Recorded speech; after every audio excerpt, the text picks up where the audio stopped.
Good morning. This is class 6 of our module 3 experimental methods and error analysis. Today, what we are going to learn about is the propagation of errors. This is an important session.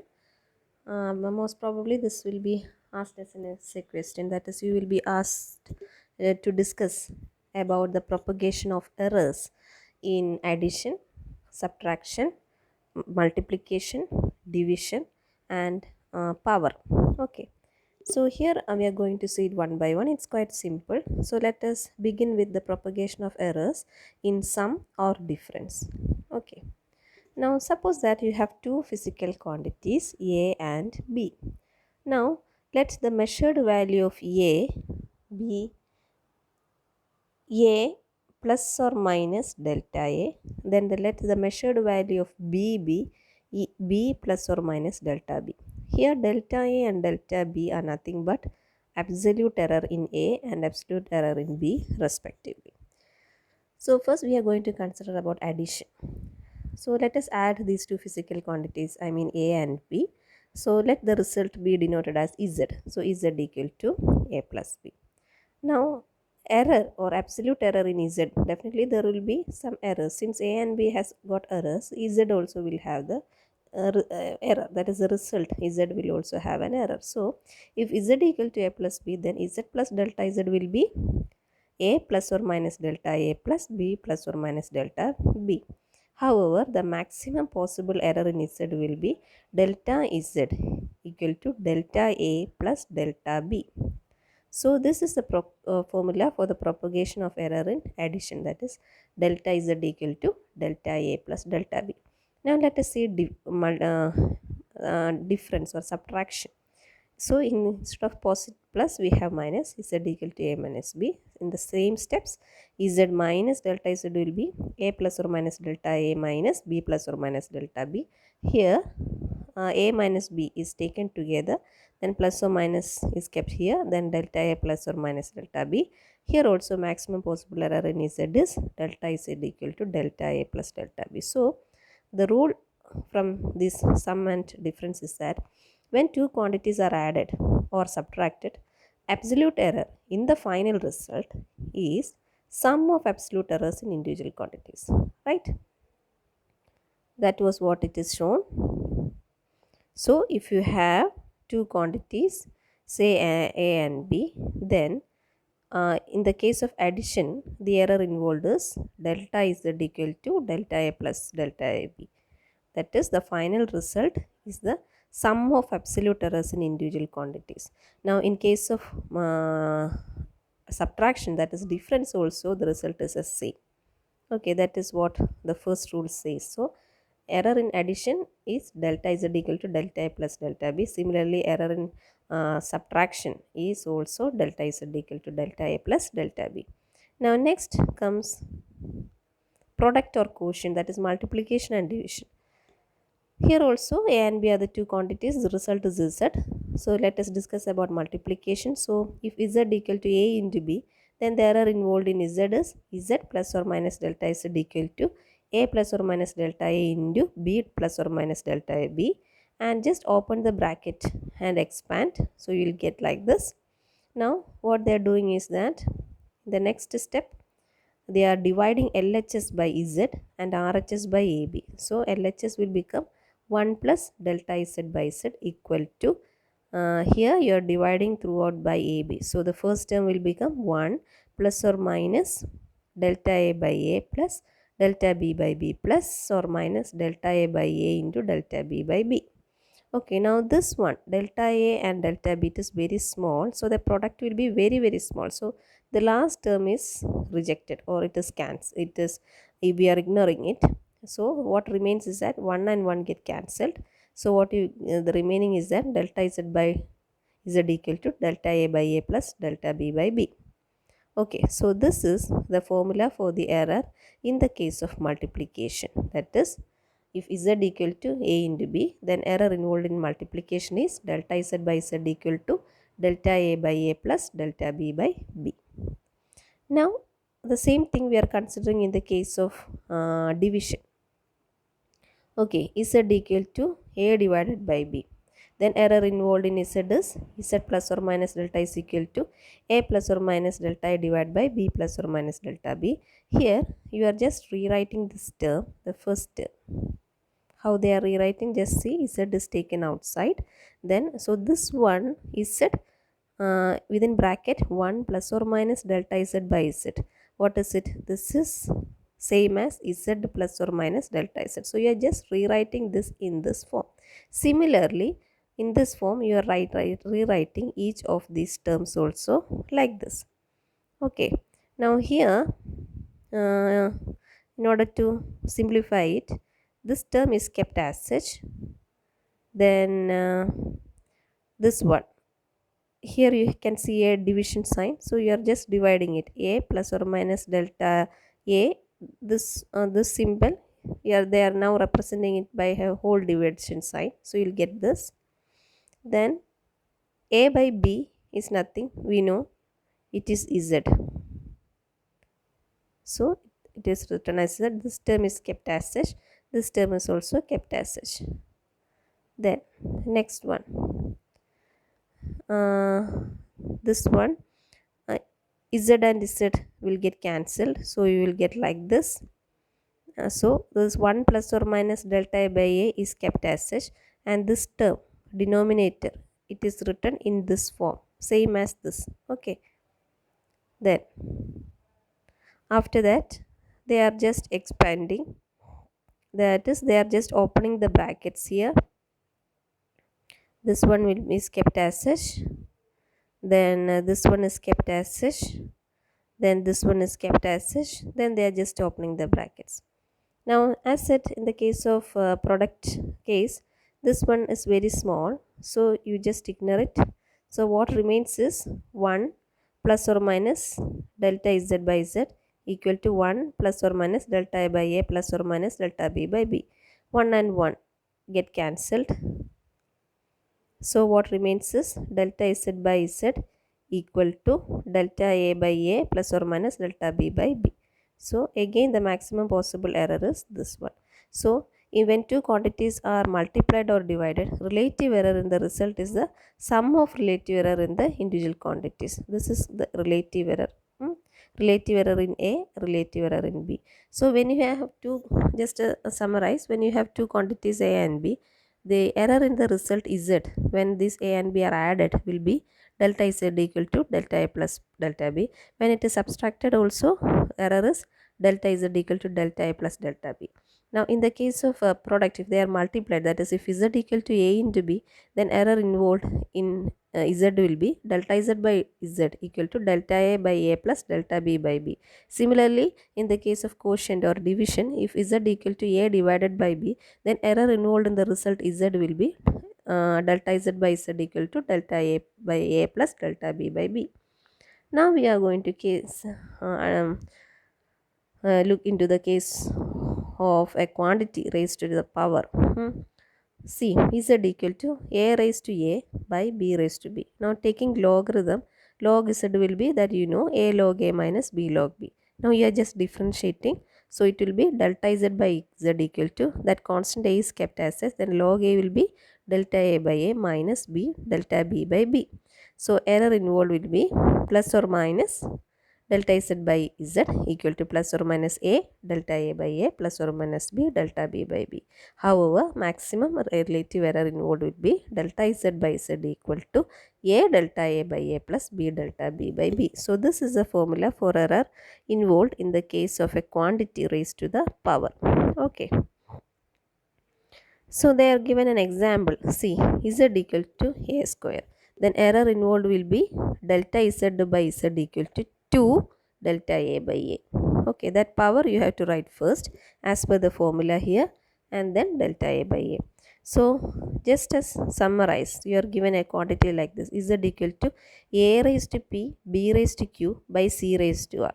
So this is a general expression. How will you find the error involved?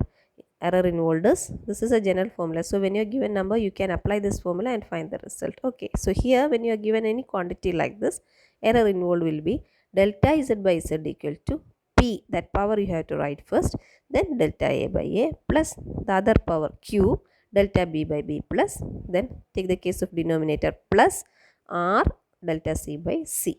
Okay. So relative error in a physical quantity raised to a power n is the n times the relative error in the individual quantity. Okay. So suppose that you are given a quantity z equal to uh, b raised to 3. So error involved will be delta z by equal to 3 delta b by b. Okay. Now what are significant figures? Significant figures means the reliable digits plus the first uncertain digit. That is significant digit or significant figures. Now suppose that the period of oscillation of a simple pendulum is given as 1.47 seconds. Then uh, suppose that you are asked to give how many significant figures does this have? Period of oscillation of a simple pendulum is given as 1.47 seconds. Then you will be asked to write how many significant digits it has. Here 1 and 4 are certain, whereas the 7, that number 7, is quite uncertain. So thus the measured value has 3 significant figures. So that is 1, 4, 7. So 1.47 seconds means how many significant digits does it have? 3. Then we can look into some examples as well as some rules involved. These rules are important. Rules to find significant figures. There, for each, here you can see 6 rules, and corresponding to each of these 6 rules I have given an example. So it will be very clear to you. All the non-zero digits are significant. That is the first rule. See the example. See the first example, 8325. All these are non-zero digits. So all non-zero digits are significant. So when you are given a number like 8325, then how many significant digits you have? You just count 4. Okay, 8325. So 4 significant digits. Now second rule, all zeros between two non-zero digits are significant. See here, which are the two non-zero digits? 4. How many zeros are there in between these two non-zero digits? 3 zeros. As per second rule, all those zeros are significant. So how many, what is the significant figures in the digit 40004? Just count 1, 2, 3, 4, 5. 5. Okay. Now, if the number is less than 1, the third rule, the zeros on the left of the first non-zero digit are not significant. See, this number, okay, this number is less than 1. Then as per the rule, all the zeros on the left of the first non-zero digit, which is the first non-zero digit, 7. Now, which are the, how many zeros you have on the left of that 7? 2 zeros. Those zeros are not significant. So, you cannot count that. So, this number, how many 0.007, how many significant digits you have? 1. Okay, that is as per the third rule. Now fourth rule, the terminal zeros, trailing zeros means zeros that you see at the end in a number without a decimal are not significant. See this one, here you have got zeros, but all these zeros as per the fourth rule, the trailing zeros in a number without a decimal are not significant. This number 5000 has no decimal, so all those zeros are not significant. So you cannot take them as significant numbers, so you will not count those zeros. So in the number 5000, what is the significant digit or significant number? 1. That is, you are counting only 5. So there is only one significant digit, and that is 5. So you write the significant digit as 1. Now fifth rule, the terminal zeros in a number with a decimal point are significant. Here in this fifth example you can see a decimal point. So in such cases, those zeros in a number with a decimal point are significant. This number has a decimal point, so you can count these zeros also as significant digits. So the number of significant digits involved in this one, that is 5000.0, is, you just count 1, 2, 3, 4, 5. Okay. Then the last rule, all zeros appearing in the base number in a specific scientific notation are significant. That is here. uh, Now let us see an example. This one. Hmm. How many significant digits does it have? As per which rule? All the if the number is less than 1, see, if the number is less than 1, zeros on the left of the first non-zero digit are not zero. So applying this rule, you can find this as how many significant digits. You are not counting zeros here, only 7, 0, 5, so 3. Okay, then here zeros in between can be counted. See, how will you find this one? That rule is all zeros between two non-zero digits are significant. So you can count this zeros also. So 1, 2, 3, 4, 5, 6, 7, 8. That is how you get 8. So follow the rules and see the examples and understand. Okay. Now these are the two rules for arithmetic operation with significant figures. Just study these two rules.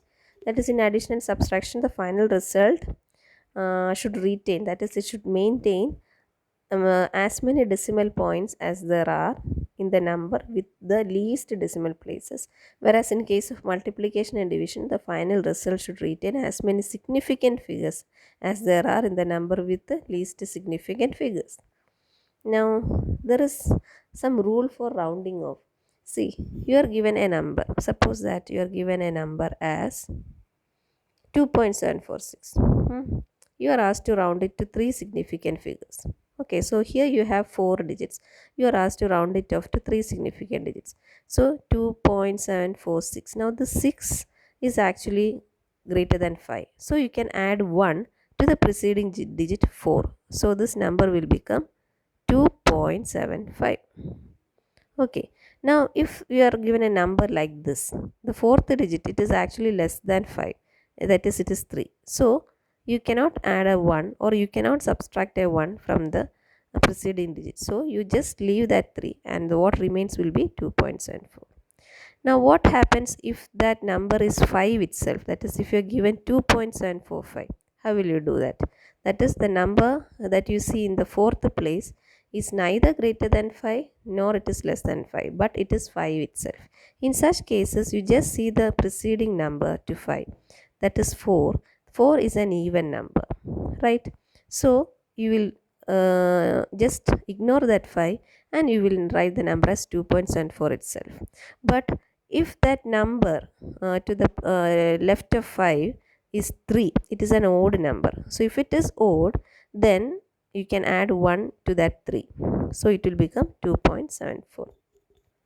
Okay, that is it. So if the fourth digit, you are given a 4-digit number with a decimal point, and if that fourth number is greater than 5, you can add 1 to the preceding digit. If it is less than 5, you just ignore it. Now if the fourth digit is 5 itself, then you can add 1 to the preceding digit, provided it is an odd number. Otherwise you will have to just ignore it. Okay, next we can see the last session is the order of magnitude. It is nothing but every number can be expressed as a into 10 raised to b. A is actually the magnitude of the number. Then 10, then there will be a power.